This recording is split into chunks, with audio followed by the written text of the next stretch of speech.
Hello, everyone. Now, I'm in such a good mood.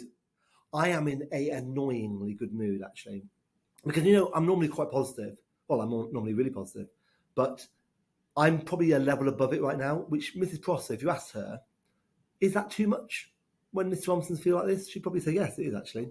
I find him really annoying when he's like this, but I am that happy because last night the award ceremony, well, for me, it was that good. It's the best thing I've seen, actually, at Whitmore, because there was 450 people there, parents, carers, grandparents, hangers-on. They were all there to watch the children have their big moment, because an award is a great thing to have, and it's a moment where you can say, these are the moments that kind of build confidence, where you think, oh, I can do this, I'm doing really well.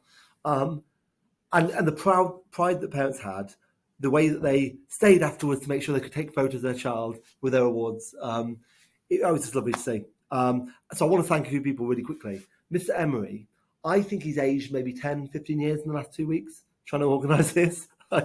Honestly, he's so much effort organising it, and he's done it all, and he's done brilliantly. Absolutely superb. Well done to him. Second thank you is to Mike Bubbins, because, and it's like genuine celebrity that we had here. And you always wonder, right, we get a celebrity in, what are they going to be like? He's really like a top comedian. And he came before, spoke to us afterwards, and he's just a thoroughly, thoroughly lovely man.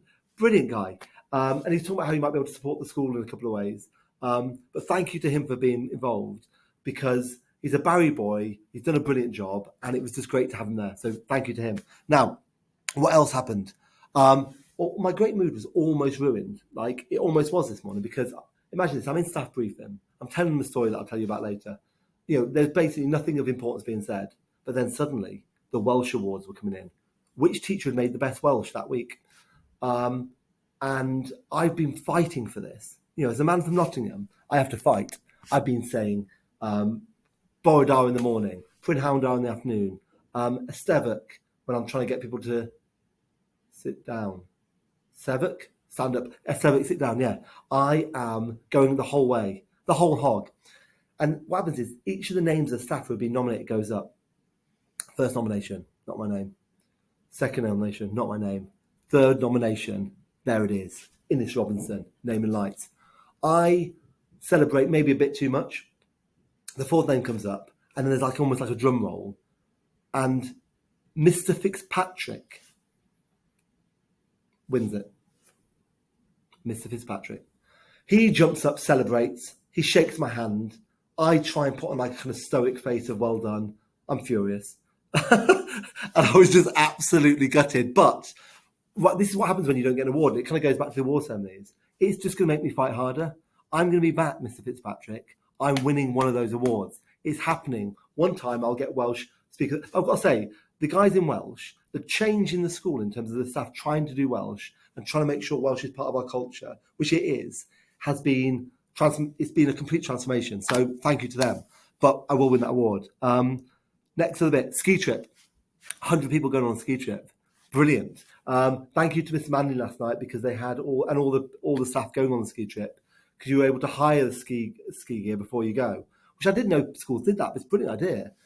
So I know ski trips are expensive, but you get to hire the kit for like £40. So you don't have to buy all the kit, which is what a brilliant idea. So I don't know if that, because we're going to be doing the ski trip every year now. Like, it is so popular. We will go every year. And that made me realise maybe whilst it's really expensive, it's not quite as bad as I thought. So that's good. Right. After half term, I will be doing assemblies about assessment week, because whilst we've kind of told the pupils about it, we haven't really explained why and how it's going to work. They're going to pretend that they don't want to do it, but they're going to love it, right? Because it's going to make them do better. And I was looking at English schools at the minute, and I was looking at the schools that have made the most progress, and the things that we believe in just so happen to match what the schools that make the most progress are, in that we believe in direct teaching, which is what we do, but we also believe in that there's a way of learning that builds you up to do really well in exams. And this is what assessment week is going to be about. It's about building that learning that you must do to do well. But what we do on top of that, I think, well, as a school, is we make sure people have got all the extracurricular stuff. Right. Tuesday night, and when I talk about extracurricular, Tuesday night, these are the clubs that were on that I walked around.